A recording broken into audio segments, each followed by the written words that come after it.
અમેરિકામાંથી ગેરકાયદેસર રહેતા ભારતીયોને ડિપોર્ટ કરવામાં આવી રહ્યા છે, પરંતુ અત્યારે હાલ દરેક લોકોના મનમાં એક સવાલ છે કે જે લોકોની પાસે અમેરિકામાં ગ્રીન કાર્ડ છે તે લોકો ઉપર પણ કદાચ કાર્યવાહી થશે કે કેમ. એટલું જ નહીં, જે લોકોની પાસે ગ્રીન કાર્ડ છે તે લોકોને હવે કઈ બાબતોનું ખાસ ધ્યાન રાખવાનું છે તે દરેક વાત કરીશું આ વિડીયોમાં. નમસ્કાર, હું હંસિની અને તમે જોઈ રહ્યા છો નિર્ભય ન્યૂઝ. અમેરિકામાંથી લગભગ 104 ભારતીયોની અંદર 33 સમાવેશ એવા ગુજરાતીઓને ડિપોર્ટ કરવામાં આવ્યા હતા અને હજી પણ બીજા 487 લોકોને ડિપોર્ટ કરવામાં આવી શકે છે તેવો એક અહેવાલ આપણે જોતા આવ્યા છે.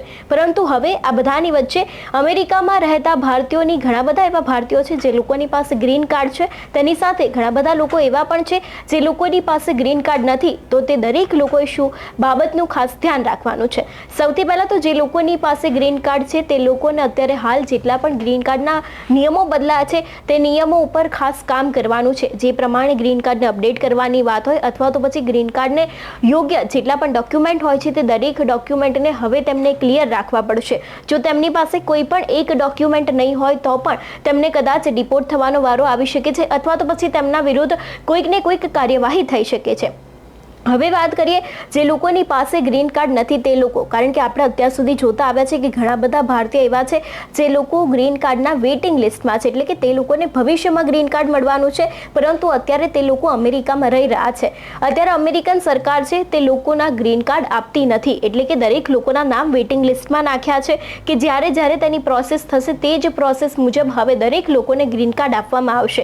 અને આની અંદર ઘણા બધા ભારતીયો સહિત ગુજરાતીઓ પણ આવી ગયા જે લોકોની પાસે અત્યારે હાલ તે લોકો અમેરિકા રહી તો રહ્યા છે પરંતુ તેમની પાસે ગ્રીન કાર્ડ નથી. હવે જે લોકોની પાસે ગ્રીન કાર્ડ નથી તો તેમને ત્યાંની સરકાર દ્વારા એક એપ્લિકેશન આપવામાં આવી હશે અથવા તો પછી જરૂરી એવા કાગળિયા આપવામાં આવ્યા હશે જેમાં તે લોકો બતાવી શકે છે કે તેમનું ગ્રીન કાર્ડ અત્યારે હાલ વેઇટિંગ લિસ્ટમાં છે, તો કદાચ તેમના ઉપર કાર્યવાહી થતી અટકી શકે છે. આવું કરવું એટલા માટે જરૂરી છે કારણ કે અત્યારે હાલ અમેરિકામાં પોલીસ હોય કે પછી અમેરિકાના સરકારના અધિકારીઓ હોય તે લોકો અનેક વખત ગમે તે સમયે રેડ પાડી દેતા હોય છે અને જો તમારી પાસે કોઈ પણ યોગ્ય ડોક્યુમેન્ટ્સ નહીં હોય તો તમારા લોકો ઉપર પણ હવે યોગ્ય કાર્યવાહી થઈ શકે છે, તેવું પણ આપણે અત્યાર સુધી જોતા આવ્યા છે. આવી જ રીતે આપણે સવારે પણ વાત કરી હતી એ પ્રમાણે કે હવે યુકેમાંથી પણ લોકોને ડિપોર્ટ કરવામાં આવી રહ્યા છે અને લગભગ જે આંકડો હતો 16,000નો તે લોકોને પણ ડિપોર્ટ કરવામાં આવી શકે છે. અને હવે કેનેડામાં પણ કંઈક આવી જ પરિસ્થિતિ સર્જાઈ શકે તેવા પણ એંધાણ આવી રહ્યા છે. અત્યારે હાલ કેનેડામાં પણ એવી ચર્ચા ચાલી રહી છે કે કેનેડામાંથી પણ હવે લોકોને ડિપોર્ટ કરવામાં આવી શકે છે, કારણ કે જ્યારે ડિપોર્શનની વાત આવી હતી ત્યારે સૌથી પહેલાં અમેરિકા, તે બાદ કેનેડા અને તે બાદ યુકેના દેશો સામે આવ્યા હતા, પરંતુ હવે કેનેડામાંથી પણ લોકોને ડિપોર્ટ કરવામાં આવી શકે છે તેવી પણ શક્યતાઓ અત્યારે હાલ દેખાઈ રહી છે. કારણ કે જે પ્રમાણે હવે અમેરિકામાં ડોનાલ્ડ ટ્રમ્પે આની શરૂઆત કરી છે તે બાદ યુકે પણ તેના જ રસ્તે ગયું હતું અને યુકે દ્વારા પણ અનેક એવા લોકોને ડિપોર્ટ કરવામાં આવ્યા હતા, પરંતુ હવે કેનેડામાં પણ કંઈક નવા જૂની થવાના એંધાણ છે. આ બધાની વચ્ચે આપણે ગ્રીન કાર્ડની પણ વાત કરતા આવ્યા છીએ કે ગ્રીન કાર્ડના જેટલા પણ નિયમો છે તે નિયમોને સમજવા ખૂબ જરૂરી છે.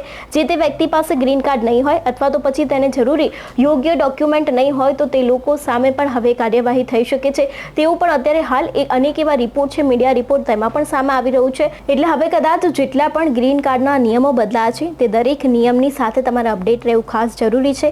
એટલું જ નહીં, અત્યારે હાલ કેનેડામાં પણ વિદ્યાર્થીઓની હાલત એટલી જ ખરાબ છે. કેનેડામાં પણ અનેક એવા નિયમો બદલાઈ રહ્યા છે જેથી કરીને ભારતીય સહિત ગુજરાતીઓ વિદ્યાર્થીઓ ઉપર આની અસર થઈ રહી છે. એટલે હવે આગામી સમયમાં એ પણ જોવાનું રહેશે કે કેનેડામાં ડિપોર્શન કરવામાં આવશે કે કેમ, તેની સાથે કેનેડામાં રહેતા વિદ્યાર્થીઓ ઉપર આની શું અસર પડે છે તે પણ જોવાનું રહેશે. અને અમેરિકામાં પણ અત્યારે હાલ ભારતીય વિદ્યાર્થીઓની હાલત એટલી જ ખરાબ બની છે જેટલી કેનેડામાં લોકોની હાલત ખરાબ બની છે. કારણ કે અમેરિકામાં પણ અત્યારે હાલ લોકોને જોબ નથી મળતી, તેની સાથે અમેરિકા દેશ દિવસે ને દિવસે મોંઘો થઈ રહ્યો છે અને એક બાજુ દરેક લોકોના મનમાં એક ડર સતાવી રહ્યો છે કે તે લોકોને પણ હવે ડિપોર્ટ થઈને પાછું આવવું પડશે. એટલે હવે આગામી દિવસમાં જોવાનું રહેશે કે જે લોકોની પાસે ગ્રીન કાર્ડ નથી તે લોકો ઉપર પણ કોઈ કાર્યવાહી કરવામાં આવે છે કે કેમ, તેની સાથે કેનેડામાં પણ ડિપોર્શનની શરૂઆત થશે કે કેમ તે પણ હવે આગામી સમયમાં જોવાનું રહેશે.